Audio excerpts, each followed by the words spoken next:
In today's Grand Theft Auto 6 video, we're going to be diving into a GTA 6 online update and what Rockstar Games should do when Grand Theft Auto 6 arrives. If you guys do enjoy videos like this on the channel, don't forget to like and subscribe for more daily awesome videos like this. So we heard from insider TezFunds2 on the GTA forum site on how the GTA 6 Online could be updated and what Rockstar Games are going to be planning on doing for Grand Theft Auto 6 Online, some of the changes and everything that they could possibly do in the game. And then we're also going to be kind of diving into what they really need to work on that GTA 5 Online's update honestly could use something, take a number for Grand Theft Auto 6. So we're going to be diving into all that today in this video, and we heard from insider TezFunds2, and he went on to say this. He went on to say this: to add another perspective to the player count topic, if they keep going from the approach which shifts more to more missions to free mode, I don't see Rockstar going for a super high player number in the single session that would lead to all those in free mode missions to collide with each other and other games not being able to properly load them. And of course, merging and splitting sessions is going to be a major focus on GTA Online 2, as it's insert content with Rockstar Games already experimented on the RDR Online. Vehicle robberies recently introduced in GTA Online serve the example in the stance of wherever you can scope out missions or the final. That way you can see 2 or 3 players do same vehicle robbery without conflict, but the preps and tasks aren't in the game would display a mission, available air, and then the variations of free mode missions are currently in use by other players. There are 3 validations for most free mode preps, and Rockstar may solve with GTA Online 2 by instancing, instead of displaying an air message, do you think they would increase the number of players on GTA 6 Online since it's a bigger map? And if how much, even in Los Santos, it could feel like a pretty cool empty example that there's 30 players with the large part of the map is empty. Vice City will be an even bigger map, so within 30 players it would feel like dead. They could increase maybe 100 or something, and it probably wouldn't even feel like overcrowded, but just enough. The increase in player count may be technically different, of course, with the increase of, we all know with GTA Online, with session flow supports 2 different sessions at a time. And of course, the active session of transition which is why you can be in a session with 20 or 30 players. Join a race on call with 16 or 29 players while they're still actively playing in the session. Red Dead Online expanded upon that in the session management system to switch back and forth between sessions depending on where you are on the map. Rather, the conditions merge or split that have met. Rockstar may expand more in GTA Online 2. At this point, it may seem like you'll play with 2 sessions as seem existent, as some of them will play with 60 or 100 players, but you aren't exactly actively syncing up 60 or 100 players. And it could be region Pacific, but at the same time, it has the account for players playing in groups like CEO organizations or motorcycle clubs. It's already surprising that Rockstar came up with Red Dead Online session management system instead of going with the dedicated server that achieves that as system aims to be making immerse with a larger community of the world, so they may go for a bigger surprise with GTA Online 2.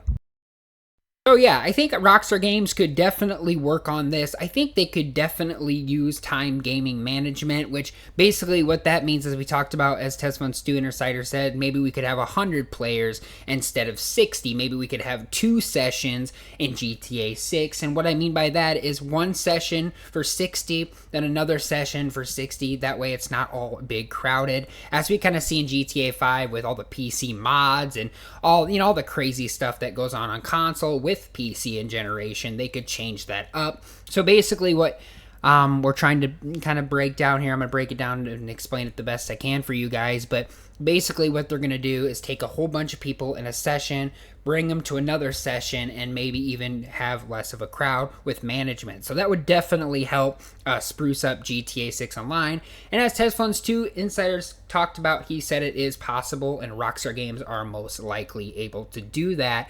So I think it's a great idea that we loosen the crowd in the game. I feel like it's going to be just like Red Dead Online, where they're going to have a whole new system. So that's going to be awesome with Grand Theft Auto 6. And it looks like we're even going to get tons more updates, it looks like, from Insider TezFunds2, as he had a follow-up message and said this. Moving on, if there are two things that I've learned from GTA Online's messy storyline, they are start off GTA Online 2 story of the year after single player, and thus avoiding GTA Online as now in 2017 mess, conclude with each story ending if there are multiple to be canon. So we can only avoid the question like, how is there a character still alive despite us being able to kill him in single player? As in that case with Dr. Freelander and Tao Chang, so we have to avoid questions like that. And of course, I think they'll come with some completely new elements of GTA 6 Online and continue the expired building route because the system of the same, or this seems to be the best thing for the navigation and live system game economy. And then of course, grind your butt off, as we definitely have already had implements expected in GTA Online 2 to continue off the Empire and building routes, criminal careers, career builder, and career process, as well as it built in RDR2. So obviously the framework with GTA 6 is based on not GTA 5's old Coinbase, just like how V's ray tracing, GTA 5's ray tracing isn't like Rockstar came up with that in GTA 5, but backported it from GTA 4. We can expect these features to be based upon similar systems for GTA 6 Online if Rockstar Games decides to do that career with a bat, and to reflect that Norwise Rockstar might start off with a bank robbery, and a robbery in general has gone wrong. Our character stashes the money somewhere before getting caught and up in prison, and coming off prison as we start a new life, and with the money that we have stashed, we choose the career path to start with, which would be similar to GTA Online, and the new intro perhaps similar to Lucia's in the reverse trailer story, Theory, the no ankle monitor, post supporting the theory that one's possible scenario, but Rockstar may come up with different scenarios entirely, maybe starting fresh coming off a plane like GTA Online's old intro arriving from Los Santos.